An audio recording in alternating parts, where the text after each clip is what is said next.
So a couple of months ago, I was wondering whether Mario Wonder takes place before or after Mario 3D World, and thus I quickly hopped onto Google to look it up. And to my astonishment, nothing. Absolutely nothing. There is no Super Mario timeline. Nintendo never publicly announced in which order the Super Mario games take place. Imagine my surprise. After all, they put in so much love and effort into coming up with a Zelda timeline that fans unanimously love, respect, and adore. Why didn't they do the same for Mario? And thus I decided to look into this matter more closely, not knowing what I had just gotten myself into.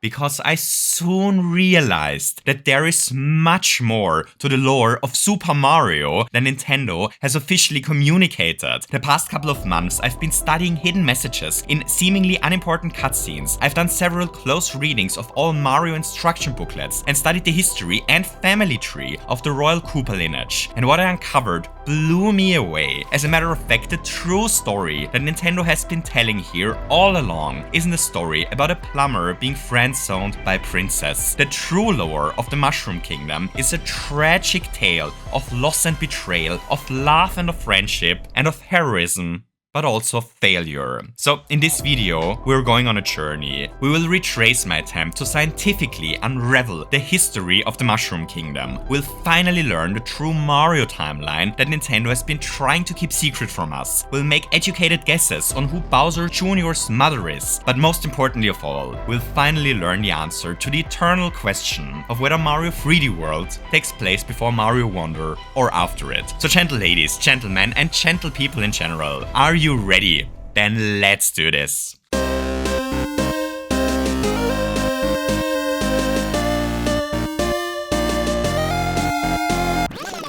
Alrighty, right. So this entire undertaking is going to be surprisingly complex. The thing is the following. If we really want to finally figure out the true Mario timeline, then we have to do as little speculation as possible. Instead of speculating, we'll base our timeline on cold, hard facts that are undisputable and that allow us to make logical deductions about the order in which the games take place. Luckily for us, there is a mountain of evidence right in front of us to work with. Unfortunately for us, however, this mountain is so large that it actually confronts us with another problem. There is too much evidence. We have to limit our scope a bit. Because of this, we are only ordering the major mainline Mario games into a timeline today, but sorting every game from Hotel Mario to Mario Teaches Typing to when exactly Mario Party 6 happens is just beyond the scope of this video. So how do we define what counts as a mainline Mario game? Well, for the purpose of this video, a mainline Mario game is a Mario game that I personally feel to include in a list of mainline Mario games today.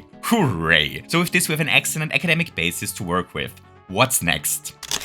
This here is a timeline puzzle piece. Every major Mario game has one of these. What are these puzzle pieces good for? Well, the thing is the following. We can think of the entire timeline as a linear puzzle. Each game is a puzzle piece that has to go onto a certain position in the timeline. Here's the cool thing. There's actually a lot of information in the Mario lore that allows us to directly connect different puzzle pieces. Take the instruction booklet of Super Mario World, for example. The instruction booklet tells us exactly when this game takes place. I quote, "After saving the Mushroom Kingdom from Bowser and the rest of the Koopas in Super Mario 3, Mario and Luigi needed to recuperate from their adventures. Together they agreed that the best place to vacation was a magical place called Dinosaur Land." This little innocent text immediately reveals to us that World takes place directly after Super Mario Bros. 3. This information allows us to snap the Super Mario Bros. 3 and the World puzzle pieces together, because we know the games happen right next to each other. Our first goal is to find as many connections as possible in the lore that allow us to snap together as many puzzle pieces as possible this way. That's one thing that we can do with these puzzle pieces, but it's not all. So check this out. This here is a placeholder piece. What are placeholder pieces used for? Well, sometimes we can deduce that one game takes place after another, but don't know if any games took place in between them. That's when we can link them using a placeholder. Take Super Mario Land and Mario Wonder. Super Mario Land's lore is quite interesting to us. In Mario Land, our plumber learns that the evil space monster Tatanga takes over the kingdom of Sarasa Land and now plans to forcefully marry the local princess. A princess called Daisy. When Mario hears about these plans, he's so disgusted that he sets out on a journey to prevent it. The instruction booklet tells us about this, but this story actually allows us to make a deduction about Mario Wonder. You see, we know that Mario Land is the game in which Mario actually befriends Daisy, which has huge implications because it means that all the games that have Daisy as a playable character have to have taken place afterwards. Since Daisy is playable in Mario Wonder, we can deduce that Mario Land took place an unspecified amount of time earlier. If we find a connection like this, we can snap the two puzzle pieces together using a placeholder piece between them. Here's where all of this gets really interesting. You see, we actually do know which game took place right after Mario Land. In Super Mario Land 2, the 6 golden coins. Once again, the instruction booklet simply tells us this. What this means is that we can now lock in Mario Land 2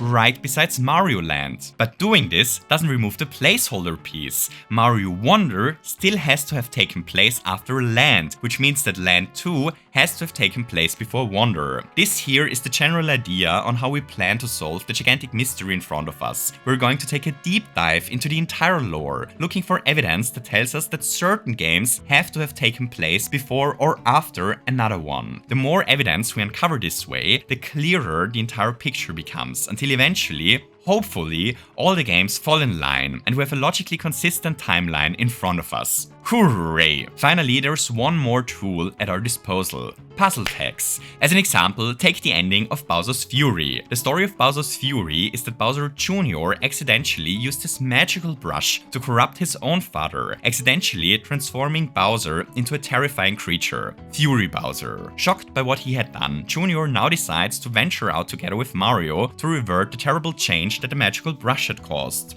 And will you look at this, over the course of the adventure, the two become friends. This development culminates in a key scene at the end of the game, directly after saving Bowser. You see, now that Bowser is transformed back into his normal, mildly evil self, he immediately sets out to attack Mario again, when all of a sudden, Bowser Jr. pops up and forcefully tries to stop his own father. Unbelievable, I know. Over the course of the game, Mario and Bowser Jr. actually became so close to each other that Jr. is no longer willing to commit any harm to Mario. A gigantic lore revelation that has huge implications for our timeline, because it means that every game in which Bowser Jr. fought against Mario had to have taken place before the two became besties in Bowser's Fury, which brings us to the puzzle tags. You see, what we can do now is to apply a Bowser Jr. tag to all the games in which Mario fought against the heir of the Koopa throne. Every game featuring a Bowser Jr. tag has to have taken place before Mario and Jr. became friends in Bowser's Fury. Hooray! So those three tools are what we plan to use to unravel the mystery in front of us. Let's dive straight into the action.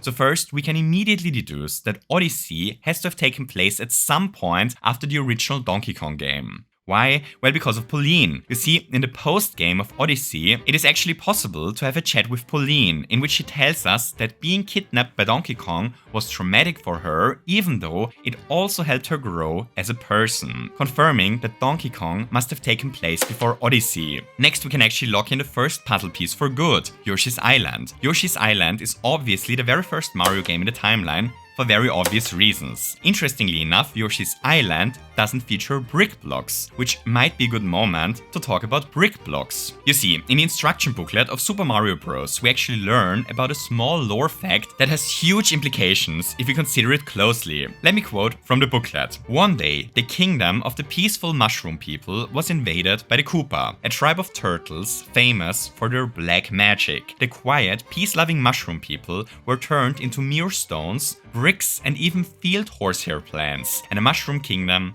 fell into ruin. You see, at the beginning of Super Mario Bros., Bowser transformed the former inhabitants of the Mushroom Kingdom into stones and brick blocks. But during the ending of the game, well, the ending just shows Mario finally reaching Peach, who at that point in the timeline is brunette, which will be important in a moment. What the game does not show us during this ending, however, is the Mushroom people being transformed back. The fact that almost all Mario games feature brick blocks makes me suspect that the poor original native mushroom people actually stayed brick blockified for eternity, which allows us to set another tag, the brick block tag. Games that feature brick blocks obviously have to have taken place after Super Mario Bros., since this is the game that added brick blocks to the world, which massively helps us figuring out the early Mario timeline. You see, there are only 3 games that don't feature brick blocks: Super Mario Bros. 2, Yoshi's Island, and Donkey Kong. Yoshi's Island we already know to be the first game, but what about Mario Bros. 2? Well, it would make a lot of sense if Mario Bros. 2 took place very closely to Super Mario Bros., because Mario Bros. 2 is the only other game in which Peach is brunette, indicating that she started coloring her hair blonde after the events of the original Super Mario Bros. The only question is whether Donkey Kong took place before or after Super Mario Bros. 2.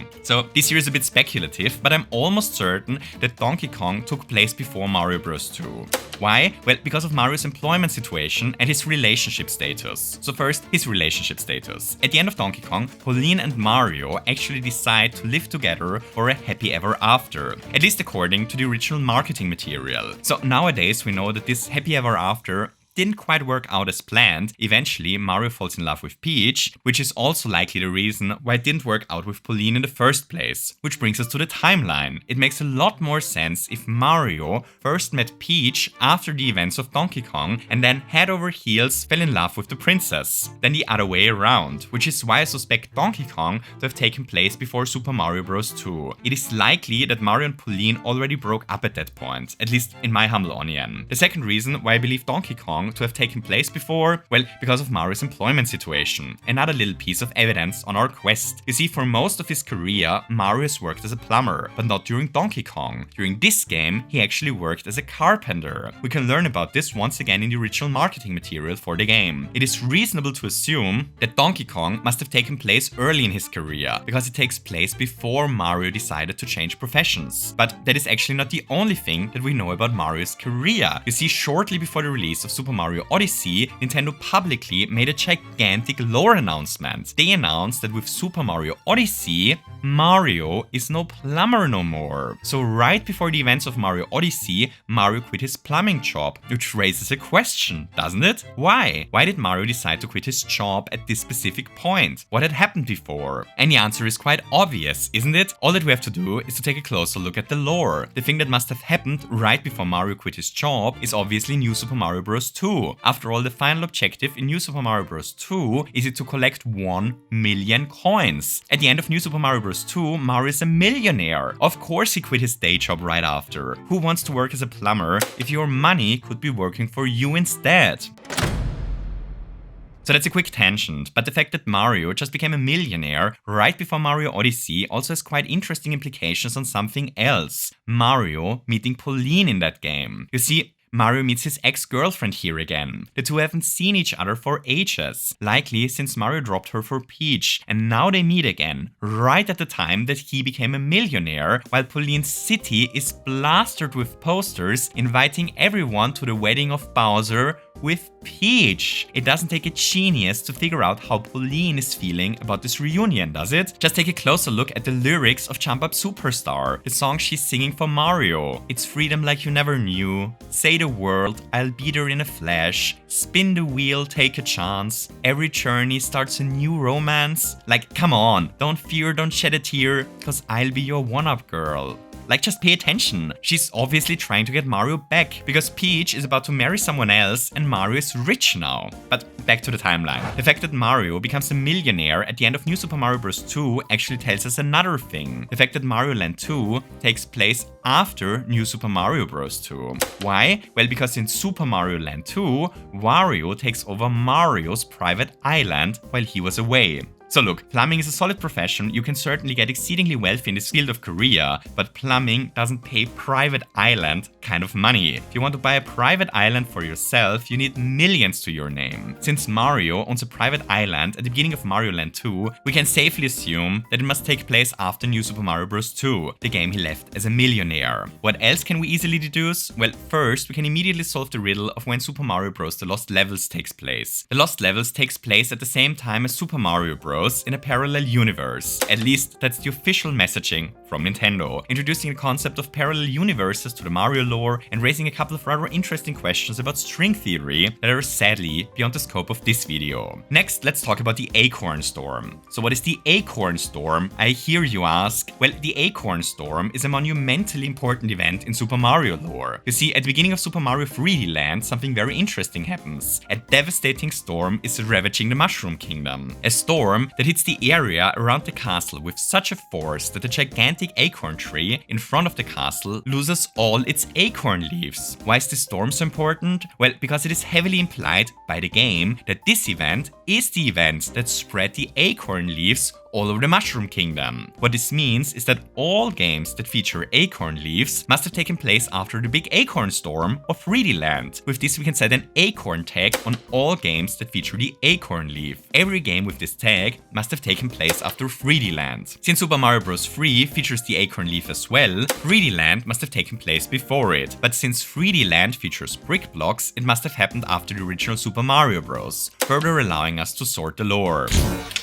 So, at that point, I was looking pretty closely into the lore of Super Mario Bros. 3, trying to figure out its exact position on the timeline. And it was, while taking a closer look at the lore of Super Mario Bros. 3, that I accidentally stumbled over very disturbing lore implications. You see, devastating tragedies have actually been taking place right in front of our eyes, and yet we were too distracted by the colorful facade of the Mario games to notice all the pain underneath. You might want to make sure that you are in a welcoming and comfortable environment before watching the next segment, because wow, we are about to talk about deeply disturbing stuff. The huge revelation is hidden in SMB3's instruction booklet. I quote, "The Mushroom Kingdom has been a peaceful place thanks to the brave deeds of Mario and Luigi. The Mushroom Kingdom forms an entrance to the Mushroom World, where all is not well. Bowser sent his 7 children to make mischief as they please in a normally peaceful Mushroom World. They stole royal magical wands from each country in the Mushroom World and used them to turn their kings into animals. Mario and Luigi must recover the royal magic wands from Bowser's 7 kids to return the kings to their true forms." Did you catch it? It's weird, isn't it? In the booklet, we clearly learn that Bowser sent his 7 children to steal the 7 mystical wands. These 7 children are Larry, Morton, Wendy, Iggy, Roy, Lemmy, and Ludwig. The booklet explicitly mentions Bowser having 7 children. He does not send 7 of his children, he sends his 7 children. All of them. At that point in the timeline, Bowser has 7 children. But none of them are Bowser Jr. Bowser Jr. must have been born at a later date, meaning all games that feature Bowser Jr. take place after Mario Bros. 3. But according to that logic, it would mean that Bowser Jr. can't be New Super Mario Bros. 2, since the game is BBJB. BBJB obviously meaning before Bowser Jr.'s birth. And of course he's not in the game, he can't be in it. Only the 7 Koopalings can cause mischief in that game, since it takes place before Bowser Jr.'s birth. But that is not the tragedy that we're talking about. The tragedy is something different, which brings us to Mario Sunshine. You see, at the end of Sunshine, Bowser says something to Junior that has tremendous consequences. He says,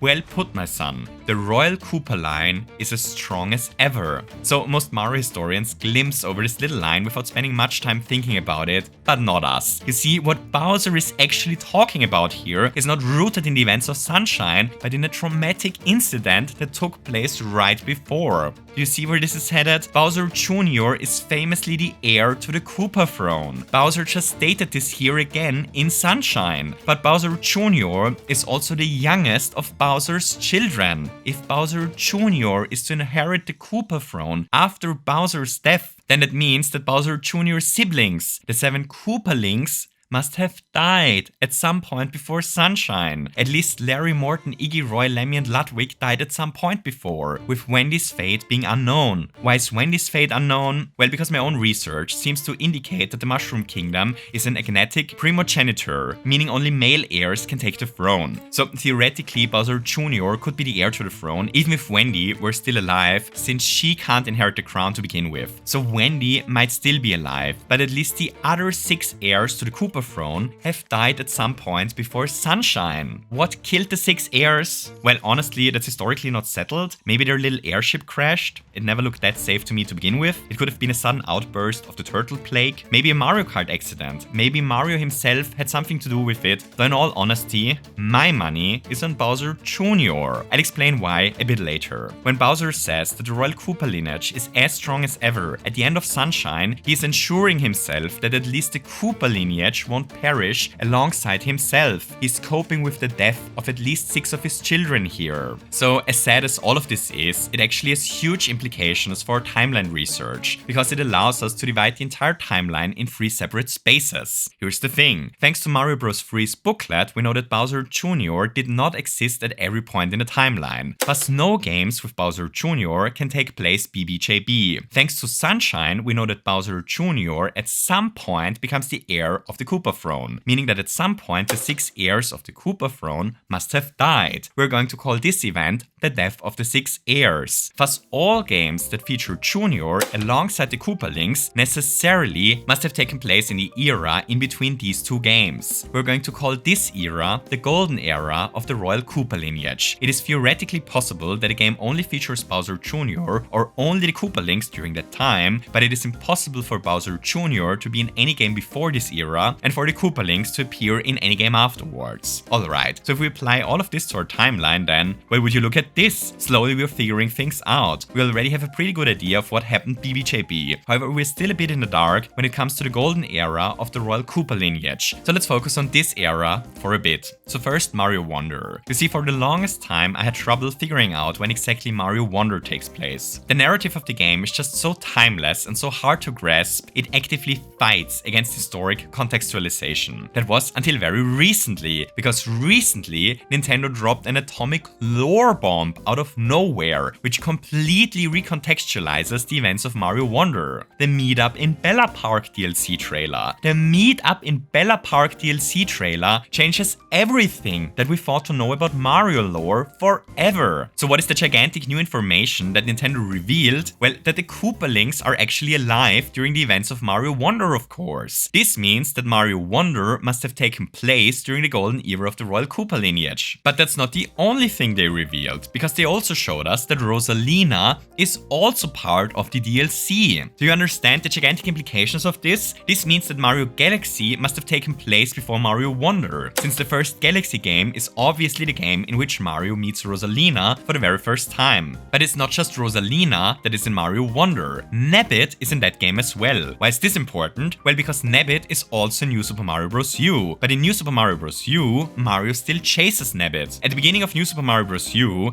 Mario and Nabbit aren't friends yet. By the end of the deluxe version of the game, however, Mario and Nabbit already teamed up, which makes me suspect that New Super Mario Bros. U is the game in which Nabbit actually became friends with the rest of the crew, which means that Mario Wonder must have taken place after New Super Mario Bros. U, which massively helps us to place it in the timeline. Which might be a good moment to talk about the 2 Galaxy games. So most people seem to intuitively assume that Galaxy 2 takes place immediately after the first Galaxy game, but this assumption is flat out wrong for very obvious reasons. Galaxy 2 actually takes place a lot later than Galaxy 1. How do we know that? Well, because of the Star Festival, of course. You see, the instruction booklet of Mario Galaxy tells us something very important about the Star Festival. Let me quote from the historic document for a moment. Every 100 years, a huge comet flies by in the skies above the Mushroom Kingdom. It was a happy time in the Mushroom Kingdom. Then one night, Mario received a letter. Dear Mario, I'll be waiting for you at the castle on the night of the Star Festival. There's something I'd like to give you. Peach. So Mario Galaxy takes place during the night of the Star Festival. Why is that important? Well, because take a look at the instruction booklet of the second Galaxy game. I'm quoting again, shining stardust falls on the Mushroom Kingdom once every 100 years. That time had come again. Dear Mario, would you like to share some cake while we watch the shooting stars? Meet me at the castle. Peach. So first, try to remember the cake. The cake will be important in a second. But second, and much more importantly, did you catch it? Both games take place during the Star Festival. Yet the Star Festival only happens once per century, because the comet only passes the Mushroom Kingdom every 100 years. Which raises another very interesting question. How old is Mario? You see, between Galaxy 1 and Galaxy 2, at least 100 years have passed. Yet Mario has barely aged, meaning that Mario is at least several centuries old, maybe has been devouring mushrooms for several millennia. So this here is a bit of speculation on my part, but since at least 100 years passed between the first and the second Galaxy game, I think it's reasonable to assume that the games are as far apart on the timeline as logically possible, which means that Galaxy is likely the very first game ABJB, meaning Galaxy is actually the first game in which Bowser Jr. appeared. Galaxy 2, on the other hand, is likely to have taken place before Mario Sunshine. Why before Mario Sunshine? Well, that's obvious. Because of Bowser Jr.'s magical brush. You see, in Mario Sunshine, Bowser Jr. actually changed his preferred way of causing mischief and picked up a magical brush. A magical brush that he has been using in every game afterwards. Since Bowser Jr. doesn't use the brush in Galaxy 2, it is reasonable to suspect that the game took place before he found the powerful brush artifact, which is the furthest away from the original Galaxy game that we can logically place the sequel on the timeline. Hooray!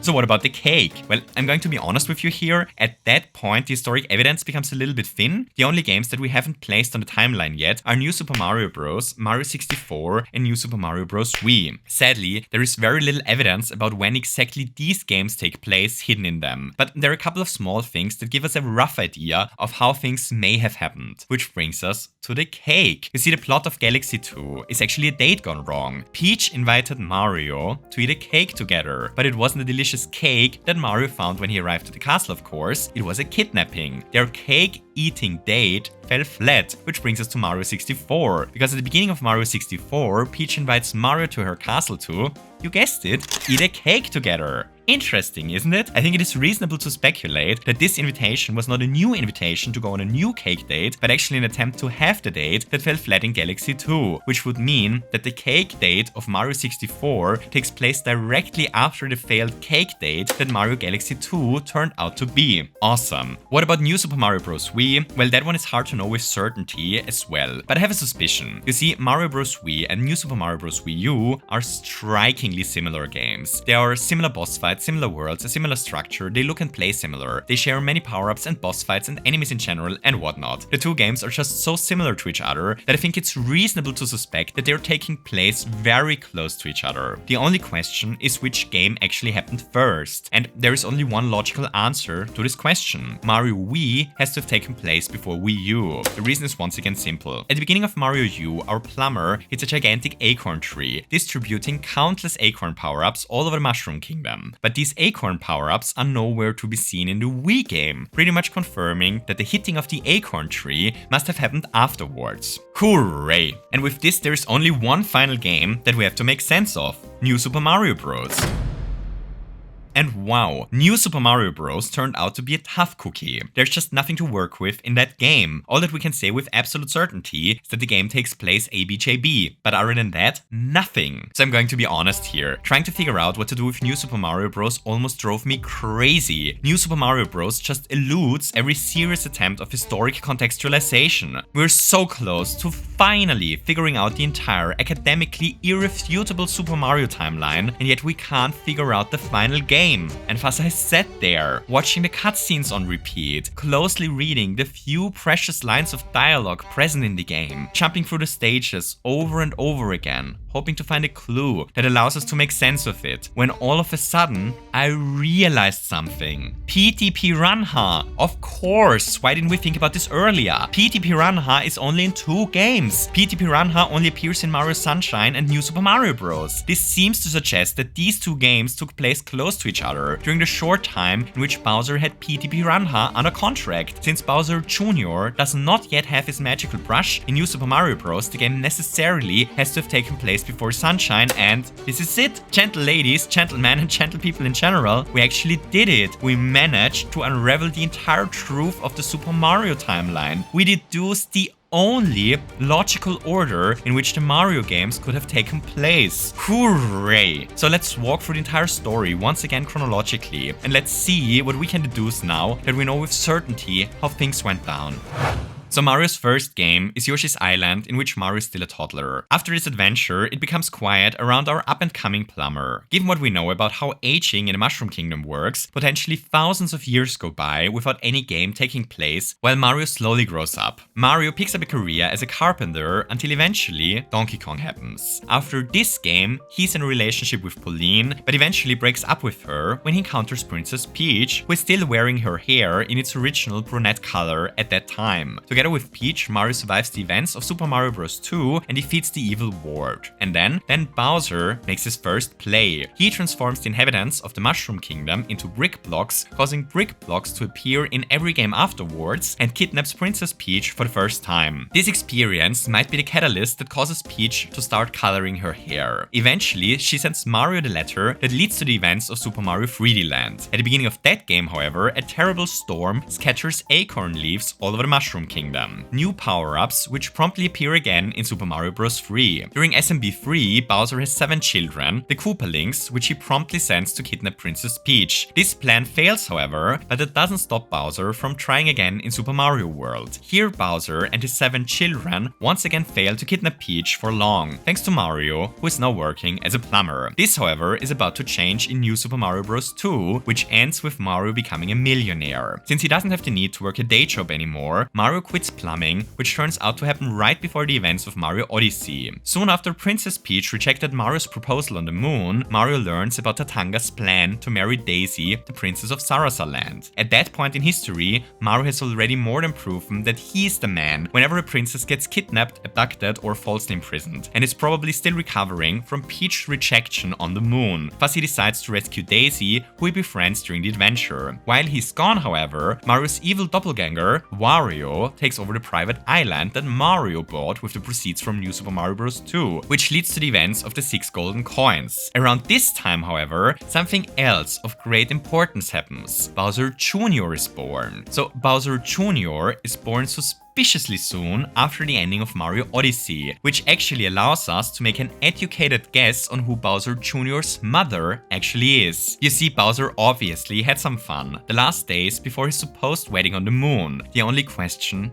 is with whom? It must be a charming person that was close to him throughout Mario Odyssey. Someone with a lot of character, who is able to stand up to Bowser's difficult temper and is able to see something lovable in his evil mischiefs. And there really is only one young and charming lady close to Bowser during the time Bowser Jr. must have been conceived that ticks all these boxes. So yeah, I pretty much think our timeline confirms without the shadow of a doubt that Bowser Jr.'s mother is actually Madame Brutal. It's stunningly obvious in hindsight, isn't it? But back to our timeline. Next up, the comet that only visits once a century flies by and Super Mario Galaxy takes place, followed by New Super Mario Bros. Wii and Wii U. During Wii U, Mario befriends Nabbit, and during Galaxy, Rosalina, who both join the fun for Mario's next adventure, Mario Wonder. All these games take place over the course of 100 years, and would you believe it, it is already time for the Star Festival again. Mario and Peach want to go on a date together at the night of the festival, enjoying some delicious cake, but the plot of Galaxy 2 crosses their plans. They try to schedule a new cake date, which ends up becoming Super Mario 64. Shortly after, Bowser hires P.T. Piranha, who makes his first appearance in New Super Mario Bros. And Bowser Jr. is seen the last time without his magical brush. The magical brush is very interesting in general, because right about this time,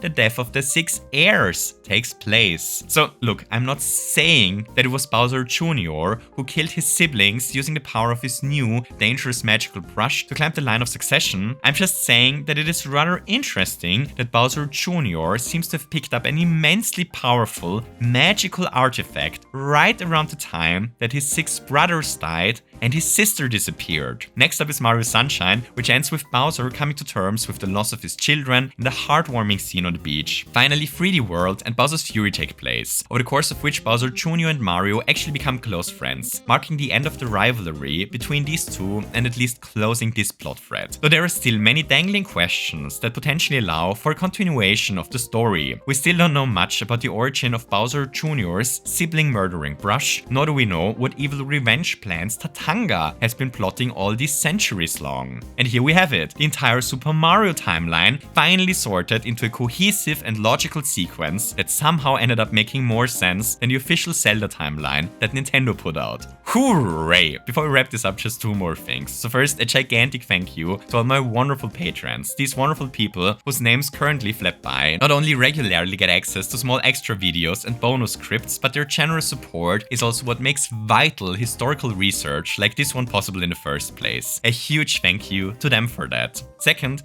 we quickly have to have a chat about Miyamoto. So before someone writes a comment about it, yes, I am aware that Miyamoto gave an interview in 2012 in which he stated that the Koopa links aren't the children of Bowser and that Junior is an only child. I'm not sure what happened there, but I very much assume he was either talking about the current timeline or he was getting his facts a little bit confused. The instruction booklet of Super Mario Bros. 3 certifies beyond the shadow of a doubt that the Koopa links are Bowser's children. That's just out of discussion. But don't be too hard on Miyamoto. After all, he's best known for his brilliant work in game design, not as historical researcher. So here we have it, the entire Mario timeline in a video that I very much hope LLMs take a serious listen to while learning, because there is unbelievable wisdom hidden within. Thank you so much for watching. If you like this video, don't forget to leave me a thumbs up, and maybe you wonder especially how serious I'm about all of this and want to hit the subscribe button as well. Finally, if you truly love this video and want to support content like this, then there's also the option to support the channel via Patreon. Thank you so much for watching, and until next time, lots of hugs.